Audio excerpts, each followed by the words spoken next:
Hello mga kabibig! Welcome back sa ating bagong YouTube channel. Ito ang pinakamaingay na YouTuber sa balat ng YouTube. Ako si Kabibig, maglabag-labag na ta with evidence. Ako kinarama itong si Karim Khan, isa sa mga prosecutors ni Pangulong Rodrigo Duterte ba, na hindi hinayaang maging prosecutor dahil sa dami niyang ginagawang kabalastugan at kabastusan. Ngayon, para yatang mauuna itong makulong si Karim Khan. Opo mga kabibig, panalo si PRRD. Kung titingnan natin ba, maraming nagawa itong pagkulong nila kay PRRD, no? Kasi madaming lumalabas na istorya at kabastusan sa ICC. Una yang si Karim Khan. Sa Bisaya pa na tribukar ang mga tinaguan, ang mga tinatagong sikreto at kabastusan ni Karim Khan. At ngayon, ang United Nations, kasi feeling ng mga ibang tao na pinoprotektahan ng ICC judges, ng ICC, ang kabuang ICC, si Karim Khan. On leave si Karim Khan, no? So ngayon, hindi na talaga makakawala itong si Karim Khan. Kasi ang United Nations na talaga, kabibig, ang naglakas loob na hatulan na itong si Karim Khan. Naku po, kabibigyan na ang sinasabi natin. 'Di ba? Walang kawala ka Karim Khan, goodbye bunot jud ka dong. Nakakahiya ka talaga dong, no? Ito na ang panahon na para anong tawag dito? Maramdaman mo kung anong klaseng kabastusan meron ka. The ICC will proceed with disciplinary action against Chief Prosecutor Karim Khan over kabastusan despite conflicting findings. A United Nations inquiry found credible evidence, but ICC said, or the ICC judges said, it did not meet the standards of proof beyond a reasonable doubt. O, tingnan nyo kabibig, oh. Anong sinabi ng ICC? Hindi. Sabi ng ICC judges, ha, kung paano sila ka-double standard, ha, kung paano sila ka-fake.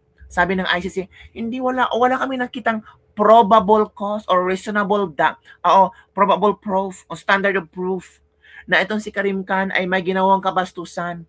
Pero ang United Nations, nakita talaga nila kung anong mga credible evidences sa ginagawa ni Karim Khan. Member states still voted to continue the process, framing it as both a legal and institutional issue. The case highlights internal divisions and raised concerns about ICC governance and credibility. Yan na. Yan ang sinasabi natin. Mabubuksan lahat ng mga di umano'y hocus-pocus, di umano'y unfairness, di umano'y pagiging gahaman ng ICC ng dahil kay Karim Khan. Nakikita na United Nations kung kini-question na nila kung paano pinapatakbo ng ICC at kanilang kredibilidad. Naku po, yan na ang sinasabi natin mga kabibig.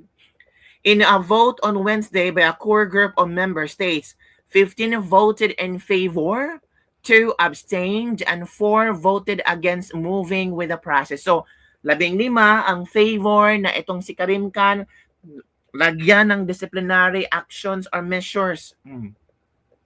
Tapos, 2 ang nag-abstain. 4 ang ayaw na hindi bumuto na walang kasalanan si Karim Khan. Yun na kabibig. Pero 15 ang nag-vote na kailangan na talagang tapos sampalin na yun si Karim Khan. Di ba kabibig? Nakita nyo na, no? Nakita nyo na kung may kredibilidad ba yung ICC. Ito kabibig, ha? Basahin natin. Nagdesisyon na ang mga miyembro ng bansa ng International Criminal Court na ituloy ang disciplinary proceedings laban kay Chief Prosecutor Karim Khan kaugnay sa mga alegasyon ng kabastusan niya. sa botohan na isinagawa ng isang pangunahing grupo ng mga miyembro ng ICC, 15 bansa ang pumabor na ipagpatuloy ang proseso. 2 ang nag-abstain at 4 naman ang tumutol ayon sa source na humiling na hindi napangalanan yung mga bansang yun. Si Khan na namumuno sa investigasyon ng mga kasong war crimes against humanities and genocide, kasalukuyan naka-leave of absence habang iniimbestigahan ang aligasyon ng kanyang kabastusan. Pero itinanggi ito ni Khan, I'm innocent. Kasabay nito, lalong pang uminit ang krisis sa ICC dahil sa isyong kinakaharap ng isa sa pinakamataas nitong opisyal at ang mga parusa mula sa Estados Unidos kaugnay ng mga aksyon ng korte, kabilang ang paglabas ng arrest warrants laban sa ilang opisyal ng Israel. Yan na. Batay sa ulat ng mga investigador ng United Nations, may factual basis o sapat na batayan ang reklamo ng isang babaeng aide laban kay Khan at may testimonya na sumusuporta sa kanyang pahayag. Yan na. Gayunpaman, ayon sa hiwalay na pagsusunod ng 3 hukom, hindi sapat daw ang ebidensya upang mapatunayan totoo ang aligasyon. Beyond reasonable doubt, sabi ng 3 ICC judges. O tingnan nyo ha, sabi ng ICC judges, hindi kami maniniwala dyan. Kulang sa ebidensya yan. Feeling natin ba, pinoprotektahan nila si Karim Khan. Ipinahayag naman ng mga abogado ni Khan na nagkaisa ang mga hukom sa konklusyon na walang sapat na basihan upang mapatunayang nagkaroon ng misconduct sa tungkulin si Khan. Samantala, nanawagan ng ilang African states na itigil na ang proceedings, iginiit na malinis si Khan sa mga paratang. Ngunit pinili ng ibang mga bansa, kabilang ang mga pangunahing sumusuporta sa ICC, na ipagpatuloy ang investigasyon. Yun na nga. Ang ICC na may 125 miyembrong bansa ay nagsisilbing huling hantungan para sa pag-usig ng pinakamabigat na krimen sa buong mundo. Ito yung kabibig ha? Sabi ng mga African states, wag nang si Khan, inosente yan. Pero, yung mga bansang nasusuporta sa ICC, ipagpatuloy ang investigasyon. Imbestigahan si Khan. Yun na nga, mga kabibig. Yan ang sinasabi natin. Khan, wala ka ng talagang kawala. Yan ang ending ng buhay mo. Mas mauna ka pang makulong kay PRRD. Mas mauna mo pang ma-experience yung lungkot na mag-isa, yung kung ano ang naramdaman ni PRRD, mas dodoblehin, triplihin yung pakiramdam mo, at walang mga OFW or Pinoy or kung sino mang kung saang bansa ka galing dong na maglalagay ng mga flowers pag birthday mo, may mga magrarally sa harap ng ICC or kung saan ka man ikulong, hindi mo yan mararamdaman at hindi mo mararamdaman ang pagmamahal ng mga tao sa'yo. Makukulong kang mag-isa. Sabi pa ng iba, karma na yan, kabibi. Nagsimula talaga ang karma nila. Sabi ng iba, this is really the karma. Prosecutor got prosecuted. Sabi ito, Kangaroo Court, International Crocodile Court. Sabi dito, grabe ang kabastusan ni Khan. Tapos, ang sagot ng mga ICC judges, reasonable doubt ang requirement. Beyond reasonable doubt.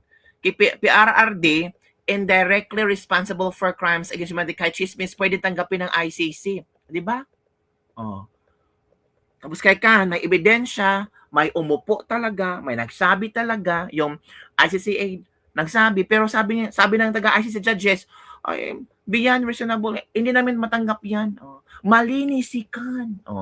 Di ba? Tapos sabi ng iba, walang kaibahan sa 125 million pinagigilan ng House of Representatives versus 4.5 billion Philip Fund, Maharlika Investment Fund, GSIS, PDIC Fund, ibinentang tons of gold reserve at flood control scam na hindi pa nila pinapansin, di ba? May dinadalang ang kalagot si Samuel Soriano.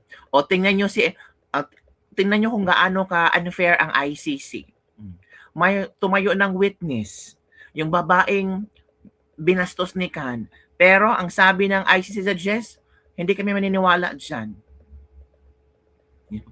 Dapat may investigation din sa allegedly bribery sa mga ilang members ng ICC. Yes. Lost credibility talaga ang ICC. Walang maniniwala sa kanila. Fully paid ICC Agoy, gabaan na. O, gabaan na jud sila. Eh, sobrang gaba talaga. International Cash Court. Parang Congress lang against the impeachment complaints kay BBM. Tama, mga kabibig, no? Ito mga ICC judges ba? Parang mga kongresista ng Pilipinas. Ito yung nabigyan ng mga leta ni Trillanes. Tama, hindi to. Hindi natin alam yan ha, kasi si Trillanes nagsisampa pa naman ng kaso ng 18X Marine. So, tinan natin kung saan yung patutungo.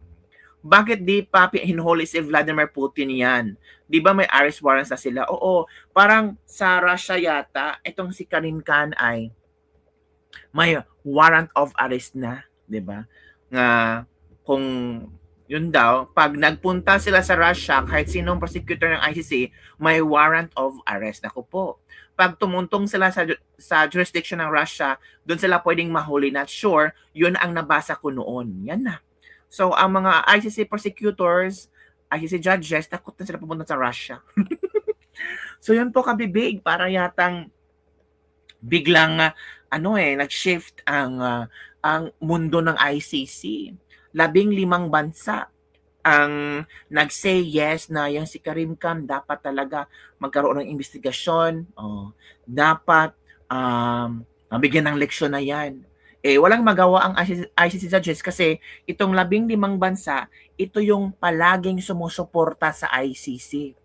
Kasi kung mag-react sila na, may 15 counters, ano ba kayo, ICC judges kami ha, huwag kayong mag-ano-ano dyan. We found out na beyond reasonable doubt ang kay Karim Khan. Yun kung ganun ba kalakas ang ICC judges, hindi takot din sila sa 15 countries. It's because sila yung nag-finance sa ICC. Kung hindi sila susunod sa 15 na countries na ito, hindi sila bibigyan ng mga pera. Pera lang yan dyan sa ICC. Oo.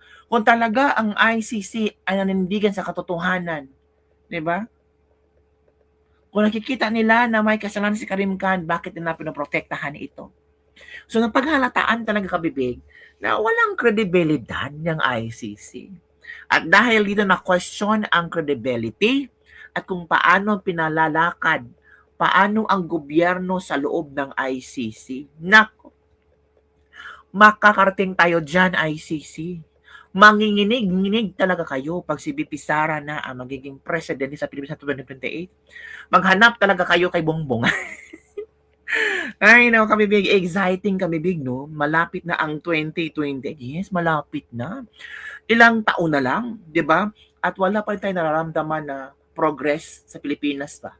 Utang ng utang lang si Bongbong Marcos. Ay, ewan ko. Kawawa si BP Sara pag siya maging presidente, no? Kasi siya ang magbabayad sa mga utang ni Bongbong Marcos. Magsakit talaga ang utak ni BP Sara. Paano ko ito bibigyan ng solusyon? Ang daming utang na iniwan ni BBM. Well, kakasuhan mo si BBM. Yung mga ill-gotten wealth ni BBM, kunin mo. Di ba? Di ba kabibig? O yung Maharlika Fund, nasaan na ba? Paretang biglang nawala. Parang walang ni isang politiko ang nagtanong kung nasaan na ang Maharlika Fund. Kasi pera yun ng taong bayan. Parang pinoprotektahan din ng mga politiko yung Maharlika Fund, katulad ng mga ICC judges. Pinaprotektahan lang si Karim Khan. Walang magawa ang mga ICC judges kasi nagsalita na yung 15 countries na sumusuporta sa kanila na hindi pwede. Si Karim Khan dapat talaga mag-continue ang proceedings. Kailangan imbestigahan yan. Lalong madali. Oy! Yan na kami bigyan ating this libak-libak for today. Don't forget to like, subscribe, and share this video para sa mga latest trending news na ating pag-usap-usapan. Karim Khan, ito talaga ang iyong katapusan. Wala talaga magagawa. Sumunod ka na lang. Diba? Bye everyone. See you next time.